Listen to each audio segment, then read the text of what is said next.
안녕하세요. 한 주간 다들 잘 지내셨죠? 사순절 세 번째 주일인 3월 첫째 주일에 예배의 자리에 나오신 우리 로고스 교회 성도님들 한 분 한 분을 우리 주 예수 그리스도의 이름으로 환영하고 축복합니다. 오늘 하나님께서 우리에게 주시는 말씀은요. 방금 전에 제가 봉독해 드린 대로 시편 19편의 말씀입니다. 그 전에 줌으로 하니까 한 번 더 확인을 해볼까요? 제 목소리 다 잘 들리시면 한번 고개를 끄덕끄덕 해주시겠어요? 네. 하나님께서 지난 수요 예배에서는 시편 89편의 말씀을 우리에게 주셨습니다. 여기 계신 분들 수요 예배에 다 참석하셨으니까 아시죠? 우리가 지난 수요일에 함께 나눈 시편 89편은요. 여호와의 인자하심과 성실하심을 노래한 시였습니다. 하나님의 사랑이 언제나 변함이 없고 영원하다는 사실을 우리에게 시편 89편은 가르쳐 주었지요. 오늘 설교를 준비하면서 하나님께서 저로 여러분에게 하나님 당신께서 여러분과 함께 하신다는 사실을 증거하기를 원하신다는 생각을 하게 되었습니다. 지난 수요일에 시편 89편을 저희에게 주신 데 이어서 오늘은 시편 19편 말씀을 저로 하여금 전하게 하시는 걸로 봐서 말입니다. 이렇게 생각하게 된 이유는요. 시편 19편도 우리가 지난 수요일에 함께 나눈 시편 89편과 동일하게 하나님의 신실하심을 증거하면서 우리에게 하늘을 보라고 말합니다. 오늘 본문 1절입니다. 하늘이 하나님의 영광을 선포하고 궁창이 그의 손으로 하신 일을 나타내는도다.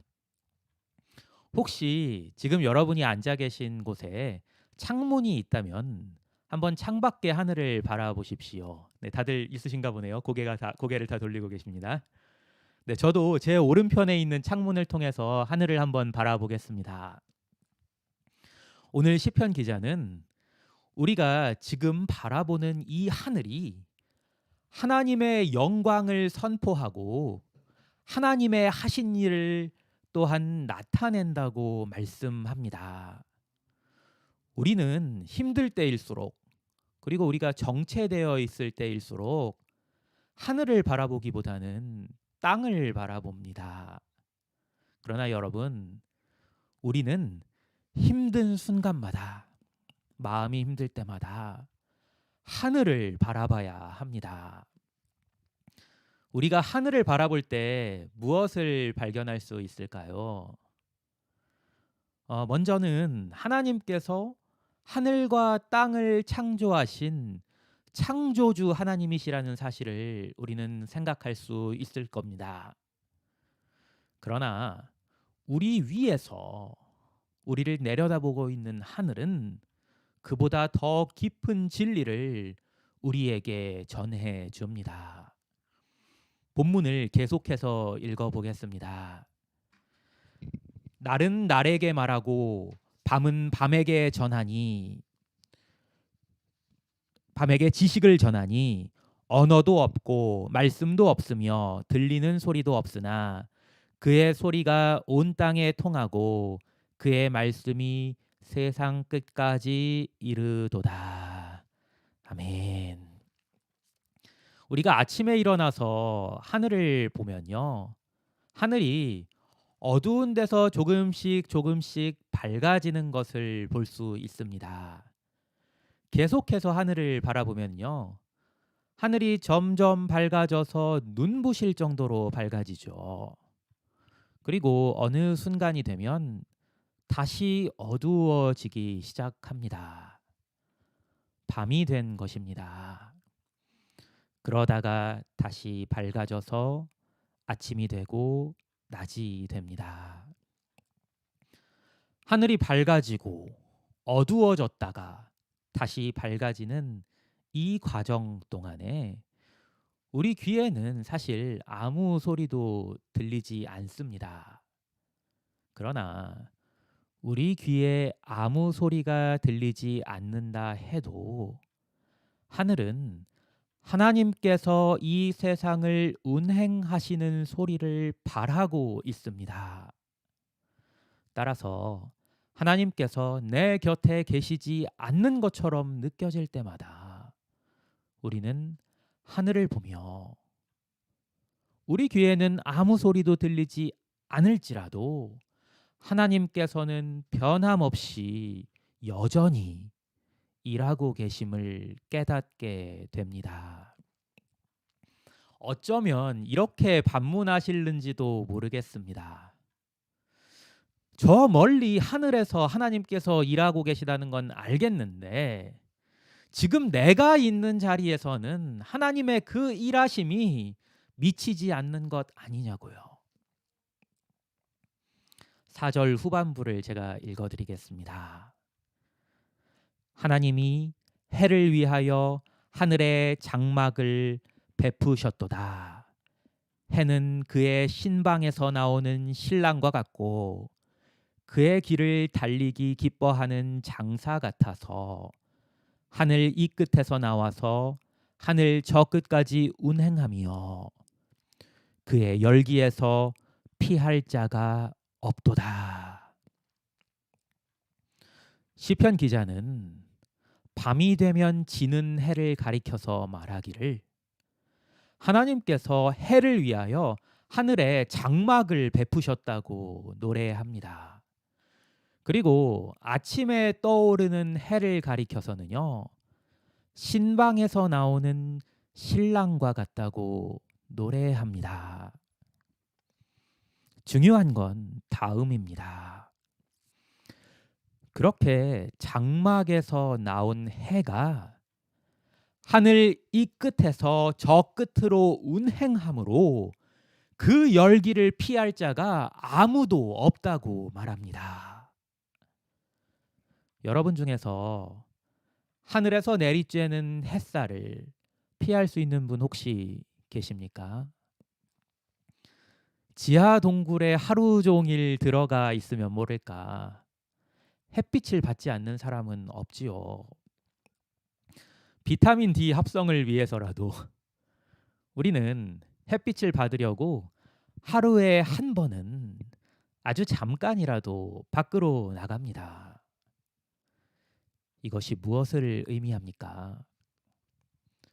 하늘이 하나님의 영광을 선포할 뿐 아니라 하나님께서 하늘에서 행하시는 일이 우리에게 지금 전해지고 있다는 뜻입니다. 우리에게 비치는 햇빛은요, 물론 자연 법칙에 의해서 햇빛이 비치는 것입니다. 그러나 동시에 하나님께서 우리에게 그 자연 법칙을 통해서 내려주시는 것이기도 합니다. 예수님께서도 마태복음 5장 45절에서 산상수훈이죠. 하나님이 그 해를 악인과 선인에게 비추시며 비를 의로운 자와 불의한 자에게 내려주신다. 이렇게 말씀하시지 않았습니까?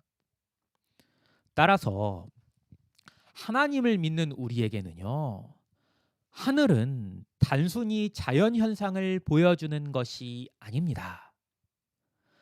하나님께서 처음 하늘을 창조하시던 때와 마찬가지로 지금 이 순간에도 변함없이 역사하시며 우리를 위해 일하고 계신다는 사실을 하늘은 우리에게 증거하고 있는 것입니다.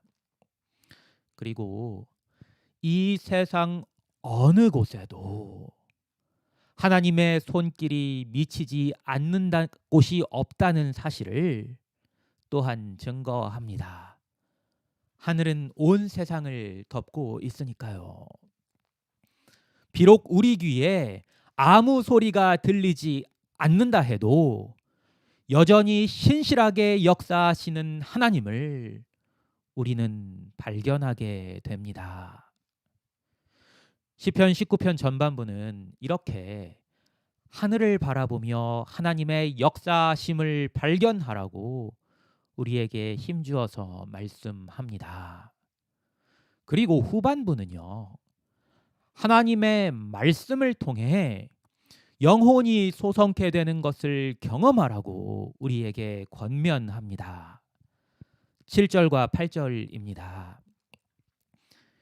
여호와의 율법은 완전하여 영혼을 소성시키며 여호와의 증거는 확실하여 우둔한 자를 지혜롭게 하며 여호와의 교훈은 정직하여 마음을 기쁘게 하고 여호와의 계명은 순결하여 눈을 밝게 하시도다.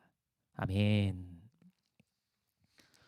우리는 우리 살결을 뜨겁게 하는 햇살을 통해서 하나님의 살아계심을 생각할 수는 있지만 우리의 영혼을 소성시키는 것은 따사로운 햇살이 아닙니다.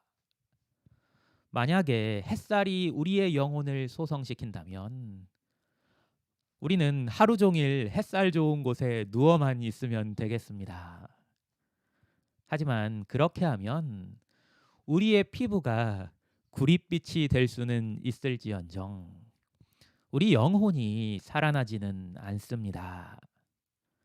우리 영혼에 생명을 불어넣기 위해서는 우리는 하나님의 말씀을 읽고 묵상해야 합니다. 하나님의 말씀은 죽은 우리의 영혼을 살립니다. 그뿐 아니라 또한 우리를 지혜롭게 합니다.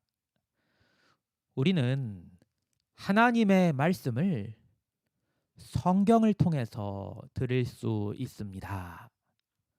그래서 디모데후서 3장도 우리에게 이렇게 말씀하지요. 모든 성경은 하나님의 감동으로 된 것으로 교훈과 책망과 바르게 함과 의로 교육하기에 유익하니 이는 하나님의 사람으로 온전하게 하며 모든 선한 일을 행할 능력을 갖추게 하려 함이라. 우리를 지혜롭게 하는 책들은 많습니다. 독서를 많이 한 사람일수록 공부를 많이 한 사람일수록 많은 지식을 얻게 됩니다. 그러나 성경이 우리로 얻게 하는 지혜는 그것들과 결코 비교할 수 없습니다. 여러분도 잘 아시는 것처럼 저는 신학을 공부하기 전에 물리학을 공부했습니다. 물리학 서적들을 공부하고 읽으면서요. 자연 법칙에 대해서 상당한 지식을 얻을 수 있었습니다. 해가 뜨고 지는 현상을 시편 기자보다 더 과학적으로 설명하는 이론을 저는 알고 있습니다. 그러나 해가 뜨고 지는 현상 속에 숨겨진 하나님의 역사하심을 물리학 서적들로는 또는 공부로는 깨달을 수 없습니다. 오직 하나님의 말씀 성경을 통해서 깨달을 수 있습니다. 하늘이 소리 없이 선포하는 하나님의 영광을 우리는 오늘 시편 19편의 말씀을 통해서 깨닫고 있지 않습니까? 바로 이것이 우둔한 자를 지혜롭게 하는 하나님의 말씀을 통한 역사입니다.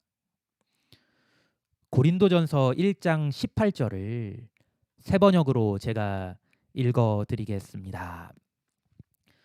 십자가의 말씀이 멸망할 자들에게는 어리석은 것이지만 구원을 받는 사람인 우리에게는 하나님의 능력입니다. 세 절 뒤 21절에서는요. 고린도전서 1장을 말하는 겁니다. 이렇게 또한 말씀합니다. 이 세상은 그 지혜로 하나님을 알지 못하였습니다. 하나님의 지혜가 그렇게 되도록 한 것입니다. 하나님께서는 어리석게 들리는 설교를 통하여 믿는 사람들을 구원하시기를 기뻐하신 것입니다. 아멘. 저와 같이 물리학을 공부한 제 친구들이 제가 지금 시편 기자의 언어로 해가 뜨고 지는 것을 말하고 있는 걸 들으면 아마 웃을 겁니다. 왜냐하면 현대 물리학은 시편 기자가 묘사하는 것보다 훨씬 더 과학적인 방식으로 또한 정밀한 방식으로 해가 뜨고 지는 현상을 설명하는 이론을 가지고 있거든요. 지구의 자전과 공전으로 날이 바뀌고 계절이 바뀌는 걸 설명하는 게 세상의 지혜입니다. 물론 그 세상의 지혜 역시 과학적으로는 참입니다. 그리고 더 과학적이기도 하죠. 시편 19편의 기자가 말하는 것보다요. 그러나 세상의 지혜로는 하나님을 알지는 못합니다. 제가 읽어드린 고린도전서에서 말씀하는 것처럼 하나님의 지혜가 그렇게 되도록 했기 때문입니다. 하나님께서는 지금 제가 여러분 앞에서 하고 있는 이 어리석게 들리는 설교를 통해서 당신의 영광을 나타내시고 또한 우리 믿는 사람들을 구원하시기를 기뻐하십니다. 시편으로 돌아와서요. 19편 8절을 이어서 읽어드리겠습니다.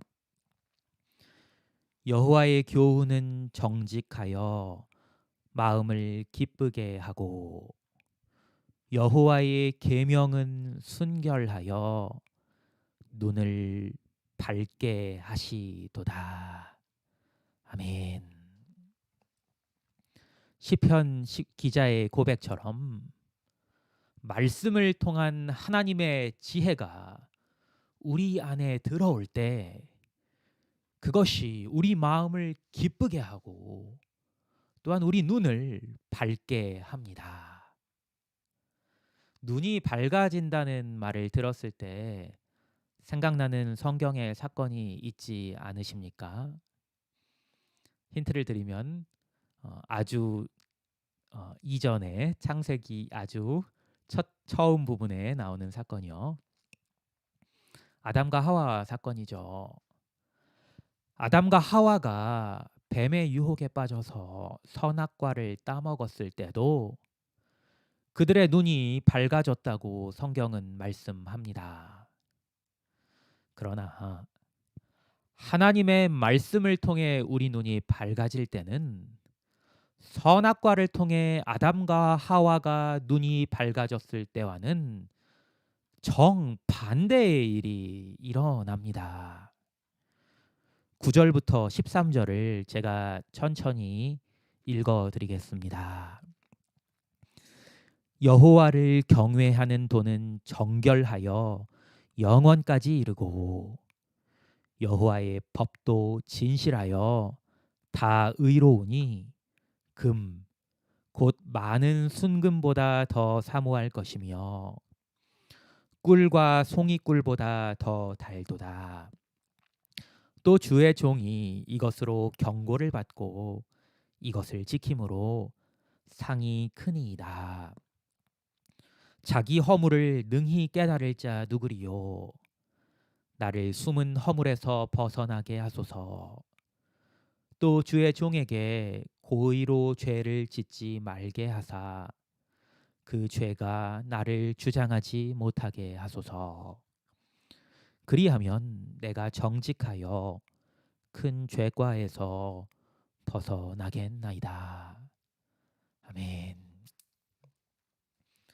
아담과 하와는 하나님 아닌 것으로부터 지혜를 얻고자 했습니다. 그래서 그들은 그렇게 선악과를 따먹은 후에 하나님에게서 자신을 숨겼습니다. 반면에 하나님의 말씀을 통해 지혜를 얻고자 하면 우리는 하나님을 경외하는 마음을 얻게 됩니다. 우리를 하나님에게서 숨기는 것이 아니라 하나님 앞에 스스로 나가서 우리는 겸손히 엎드리게 됩니다. 그렇게 하나님의 말씀을 들으면요, 그 말씀이 꿀보다 더 달다는 것을 알게 됩니다. 그리고 하나님을 그 말씀으로 경고를 받고 스스로를 우리는 지키게 됩니다.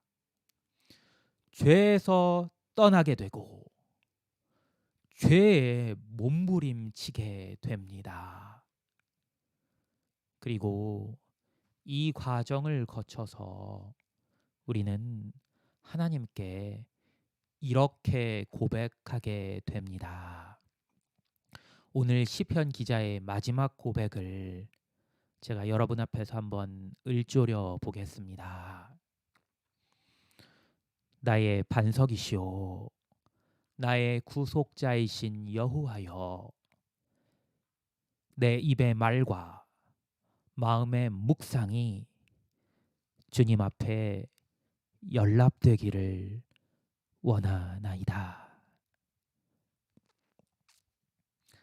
이것이 하나님의 말씀을 통해 지혜를 얻는 사람에게서만 진실하게 나올 수 있는 고백입니다. 이 고백이 이번 사순절 절기 동안에 매일 말씀을 읽고 묵상하는 데서 나오는 저와 여러분의 고백되기를 우리 주님의 이름으로 간절히 축원합니다.